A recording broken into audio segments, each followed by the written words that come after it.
Hello mga kaibigan, at dito meron na naman pong pinapakalat na kabulastugan ng mga kampo ng Duterte. Ito po ay nakapost dun sa page ni Basti Duterte na galing yata po ito kay EB Jugalbot mga kaibigan, isang panatiko at isang alipin ni Digong po mga kaibigan. Dito po sa leaked document daw na ito, alam mo yun, nakasaad daw doon kung paano ipapa-impeach si Sara, ipapa-disqualified yung mga kandidato ng PDP at kung ano-ano pang kabulastugan mga kaibigan ha. So permado daw ito ni Jose Dalipe. At dito daw po, sinabi, while the source of the leak said the document was authentic, Alyansa campaign manager Toby Chanko dismissed it as a fake and said Dalipe himself categorically denied its authenticity. Tingnan nga natin mga kaibigan ha. Tingnan natin kung paano pagkakayari ng dokumentong to ha. Tingnan natin. Marami dito nakasulat na talagang alam mong hindi gagawin ng isang alam mo yung congressman o kung ano man na may katungkulan po. Hindi ito ipapagawa sa isang sabihin natin na estudyante lang ha. Nakalagay dito, we have greatly weakened Duterte's evil force. According to the Oplan Horus. Imagine mga kaibigan, no? We have weakened Duterte's evil force. Sino ang gagawa ng ganyang categorization na evil force? Pambira talaga naman. Malamang si EB Jugalbot ang gumawa nito. Kasi pantasya po mga kaibigan, kasi yung tao ngayon nabubuhay sa pantasya mga kaibigan. Basahin natin ha. We have greatly weakened Duterte's evil force according to the Oplan Horus. Diba? So the document said, noting that the alliance is confident that the forces of former President Duterte would not be able to challenge the leadership of Marcos before 2028. So ayan. So kinakailangan na daw po ay alam mo yon, noting that the alliance is confident na yung mga forces ni Duterte ay hindi magkakaroon ng hindi macha-challenge mga kaibigan do sa 2028 yung forces ni Marcos. So makikita nyo dito, mayroong letterhead, tapos mayroong heading, ayan mid-election final campaign sprint action plan. So makikita mo dito, parang tanga po yung alam mo yun, yung kanyang topic mga kaibigan yung kanyang ano bang tawag doon? Meeting schedule, arrival of participants. So, may participants pa dun sa opening remark, message of commitment, closed door meeting, reaction planning. Ayan mga kaibigan. Alam mong talagang bogus kasi sa simula pa lang ng intro ng document, kagagawan lang po ito ng isang vlogger. Hindi po ito talaga masasabi natin makukumpirma na itong dokumentong ito ay umiral mga kaibigan. So ayan, Oplan Horus, as the leader of Alyansa para sa Bagong Pilipinas continues to be attacked and smeared by Duterte's evil forces, his kindness and tolerance should not be exploited by the opponents. And this reign shall be defended by every beneficiary of the Alyansa. So yung mga beneficiary ng mga alyansa, yung mga congressman siguro.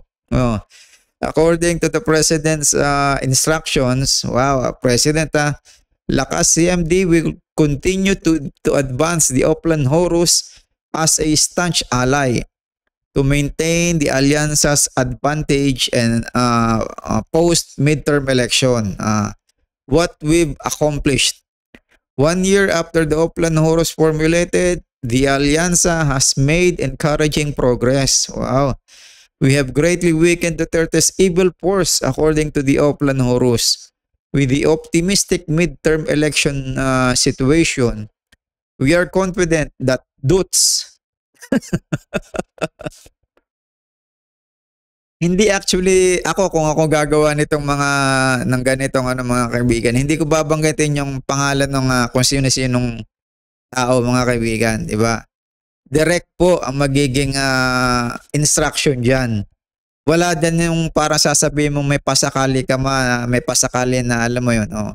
The Dutz, o si Duterte will not be able to challenge PBBM's leadership before 2028. Paano pa macha-challenge ni Duterte na nasa kulungan na? 'Di ba? Paano? Hindi naman pwedeng kada may instruction, pupunta si Hanelet sa loob, kukuha ng pasabi kay Duterte, tapos i-relay naman ni Hanelet, mga kaibigan, isang kabubuhan yon, di ba? So dito sa netap nila, ito yung kanilang plano. Set up a core campaign team to include SP Martin, President Tamayo, Kong Toby, and Kong AG.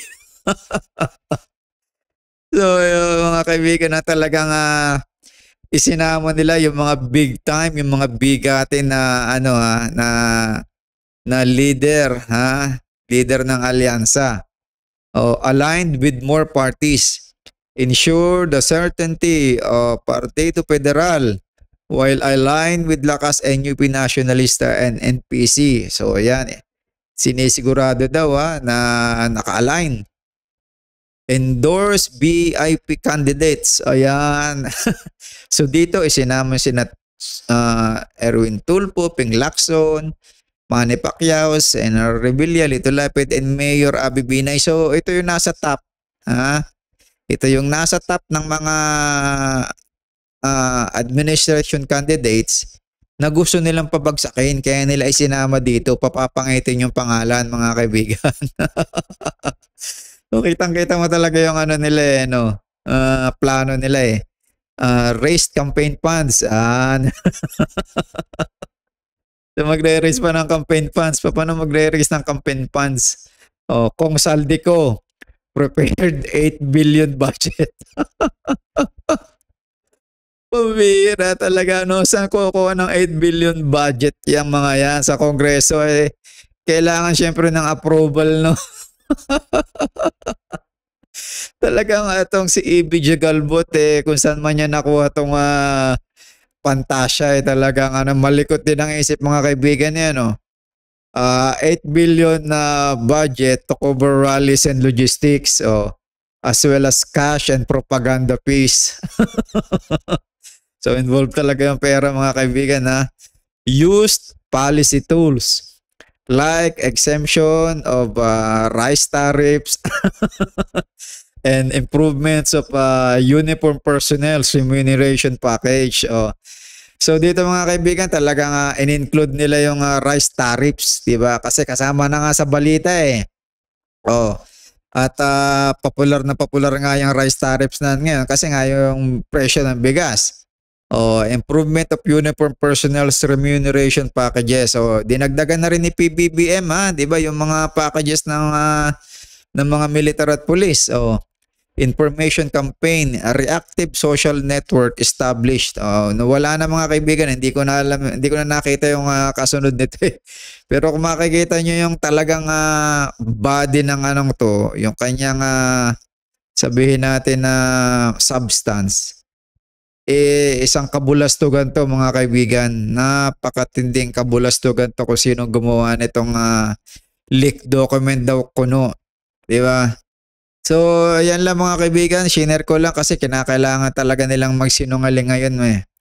Kasi nga, lahat ng paraan ng pandaraya gagawin nila ngayon at panluloko, di ba? Kung makikita nyo nga talaga, kulelat po sila mga kaibigan, di ba? Walang magagawa yung kanilang pa-survey ng Pulse Asia na alam mong malaki naman talagang ibinayad doon mga kaibigan. Di ba? May history na ang Pulse Asia na kung nung panahon na sila ay profit-oriented pa, yung mga survey nila ay napapagawa nilang mabilis, di ba?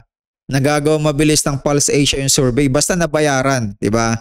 nabayaran ng financer, nung sponsor, nagagawa agad yung campaign. Pero makikita nyo dun sa Pulse Asia talaga mga kaibigan, alam mong alam mong bogus kasi unang-una, naka-timing. Diba? Naka-timing sa isang panahon na merong mangyayaring napakahalagang proseso sa Pilipinas. Yan ang eleksyon. Diba?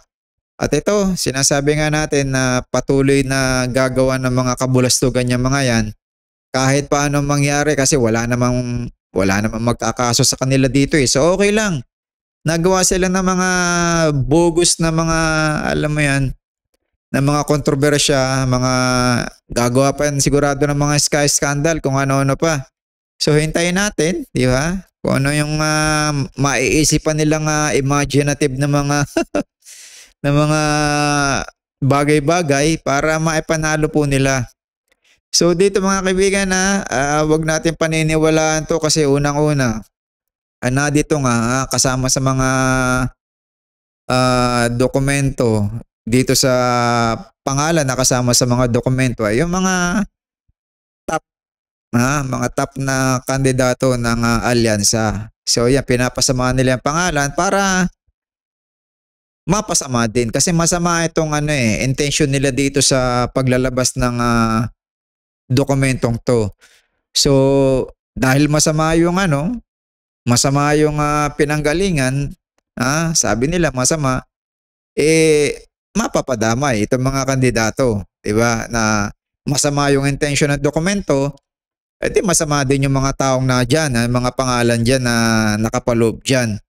So ganyan lang mga kaibigan huwag tayong maniniwala dito. At ito'y isa itong paraan mga kaibigan So dito doon pala sa isang site yung how to attack ICC arrest plan. Ayan, 'di ba? Mga kung paano aatake ang administrasyon para mapatigil ang Duterte at mga kandidato. Ayan, ICC arrest plan, domestic investigation, launch impeachment, weaken the Dutz alliance, counter disinformation. Wala nga nangyayaring counter disinformation mga kaibigan eh. 'Di ba? Anong counter disinformation ang ginagawa? Si Attorney Claire Castro na nga lang bumabanat wala na kayong magawa eh. Tapos following strategies and moves, speed up impeachment on Senate. Yan, sunod-sunod ang mga kaibigan pull down booming ratings of Dutch candidates due to Duterte's arrest. So dito mga kaibigan alam niyo na talaga kung ano mga plano nitong dokumentong to, 'di ba? Evil yung niya talaga, evil yung gusto niyang impress, 'di ba? Ibigay na impression. Yan, madami pala to mga kaibigan, hindi ko lang napansin dun sa side Ano pala yan? Okay, bumalik din tayo dun sa kanina. So ito, yan, how to attack and then following strategies and moves. Ayan. So ayan mga kaibigan, huwag tayong maniniwala dito at ito'y hindi kumpirmado. Hindi gagawa ng ganito mga kaibigan na kabulok na diskarte ang alyansa. Diba? Hindi gagawa ng mga ganyan dokumento na mayroon silang evil plan. Naku, sa isip-isip na lang nila yung mga kaibigan. Kaya nagmi-meeting yan, ng close meeting, kani-kanila lang yan. Nasa utak na nila yun, alam na nila yun. Pero yung maglalabas sila ng ganitong dokumento, malabo yun mga kaibigan. So hanggang dito lang, maraming salamat sa panonood sa, sa ating munting vlog mga kaibigan. Sa mga subscribers natin na hindi naman dumadami, okay lang. Trip ko lang mag-vlog.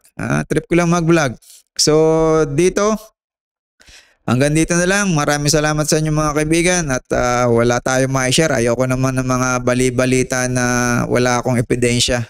Diba yung ngaw-ngaw lang ng ngaw-ngaw mahirap po yun. So maraming salamat mga kababayan. God bless po sa inyo.